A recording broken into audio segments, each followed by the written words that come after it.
Welcome to the channel, guys. Today I have the Mi A2 in gold. We'll do a quick review on this phone, and at the same time I have the box for the phone. So we'll quickly open the box and see what we get with the phone. So without any further ado, let's quickly get started.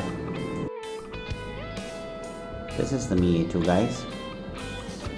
So let's open the box and see what we get with the phone. This is the Mi A2 box. It's available in various colors. I have the gold variant. So let's quickly open the box and see what we get along with the phone. So as soon as we open the box here,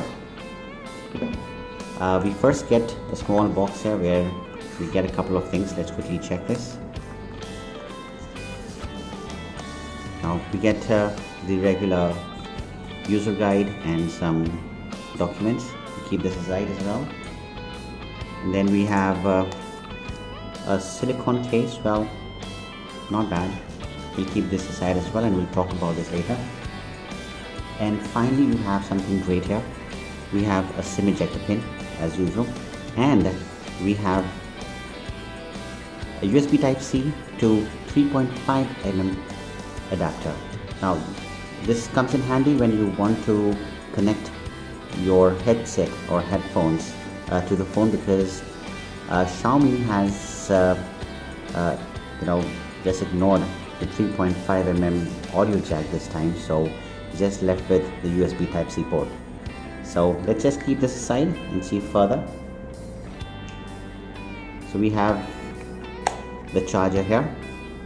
Now if you look at the charger properly, this is a 5V 2A charger. So this is a normal charger, this is not a fast charger at all.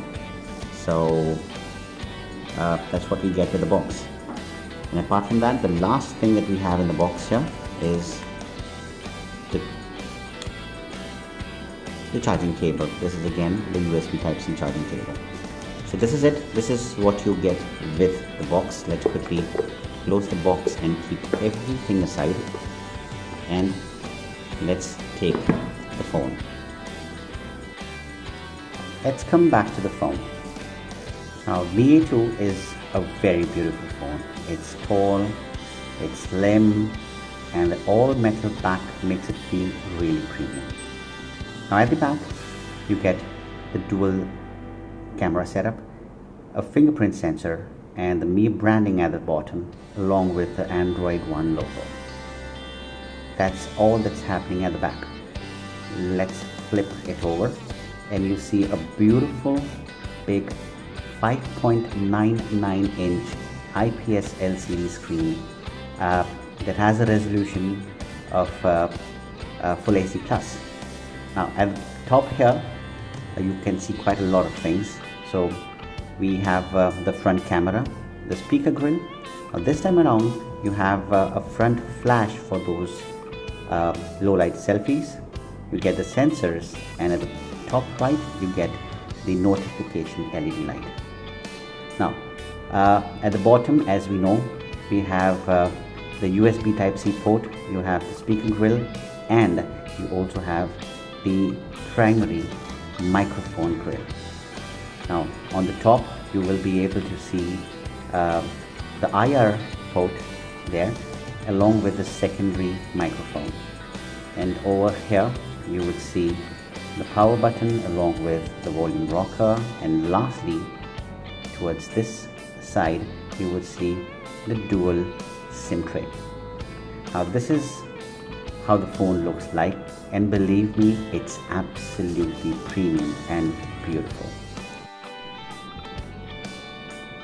There you go. Now that's the screen, and it's absolutely crisp and sharp. It's definitely a high quality IPS LCD. However, I have a few complaints here. First of all, the colors are absolutely muted. They're not as bad as the ones on the Pixel 2 XL. Still better. And the second, it's not that bright under sunlight. Though not absolutely unusable, you can certainly go ahead and use it outside. However, you may find it's a little difficult to view things on the screen. So leaving that apart, well, yes, the other thing here is that we all know that Mi 8 is a brilliant shooter. So whenever you click those beautiful photographs where you probably were expecting the colors to absolutely pop out and look beautiful, but they may not look that beautiful, or the colors may come a little toned down. So apart from that, everything is great. The screen is big, like I said, it's crisp and sharp, so you would enjoy the phone when you know, you're looking at you're watching videos, or you're viewing your pictures. So overall, it's a very good phone. You will enjoy it when you have to probably flip it over this ways and play games. Now, you don't have any buttons here or anything of that sort, so you have a great grip on the phone when you play games. So again, for gamers or for people who you know, consume a lot of media, for them this phone is absolutely wonderful. Now coming to one more thing that I told you I'll come back to. Now that's the camera bump. That's quite big, I must say. Now I'm not sure why did this happen with the phone. However, well, now we have the silicone case, so even if you had to put this here, you would still see that the silicone case is also not protecting it well. So my advice here is if you have an Mi 8 or you intend to buy one, please get yourself another cover. Apart from this, everything is great. Alright, so now let's talk about the specifications of this phone and the software. Now, in terms of specification, this phone is powered by the Snapdragon 660 processor along with Adreno 512 GPU. Comes with 4 GB of RAM and 64 GB of internal storage. For now, this is the only option available in the Indian market, and it retails out at 16,999. Though I got my hands on this phone for about 14,999 on Amazon during the sale, so I thought that was a very sweet deal for this phone and I got it. Okay, so well, this phone skips two major things. The first one is the micro SD card support and the 3.5mm audio jack. However, shouldn't bother us a lot because Xiaomi has added the USB Type-C to 3.5mm audio jack adapter, so that should help us a lot. Apart from that, well, let's talk about the dual camera setup at the back over here. Now you have the 12 megapixel with f1.8 aperture.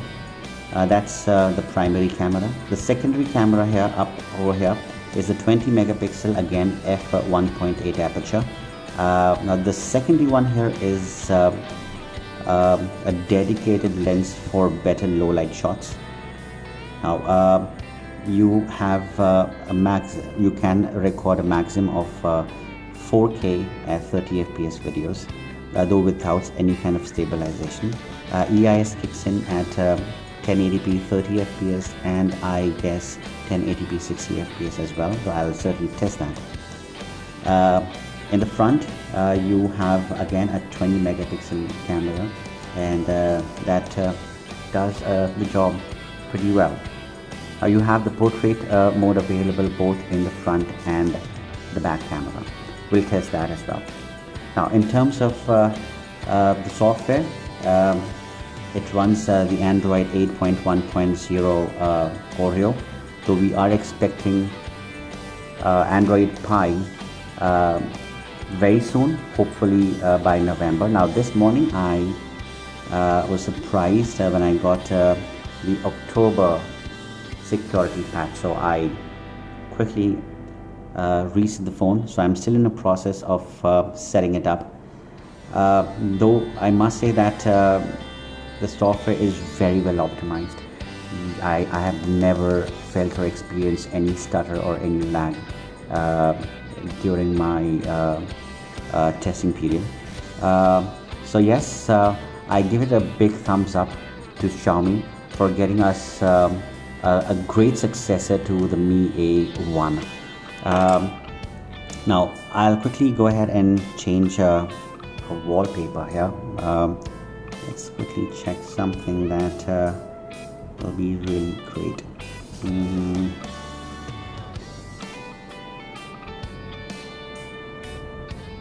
Alright, let's go. Alright, let's try this and see how it looks like. So I'll quickly download this and I'll apply this over here. There you go. And okay, so this is it. Alright, so this is how the wallpaper looks like. Again, the colors are muted, so the greens, the blues are very faded. But anyways guys, that's it from my end. Thank you very much for watching the review. I'm going to go ahead and I'm going to also add video samples and photographs clicked from the camera, so please check that as well.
This is 1080p at 30 fps. So hopefully electronic image stabilization should be working. Not sure how good that is. Let me know in the comments below. 1080p at 60 fps from the rear camera. This is interesting. We need to see if EIS kicks in at 60 fps or not. If it does, this is going to be a great phone to take videos. This is 4K 30 fps. I'm sure EIS would not work with 4K. However, let's see how the phone stabilizes this, if at all. Front facing camera, and this maxes out at 1080p 30 fps. Not sure if I don't really think that this is stabilized anyhow, but looks good here.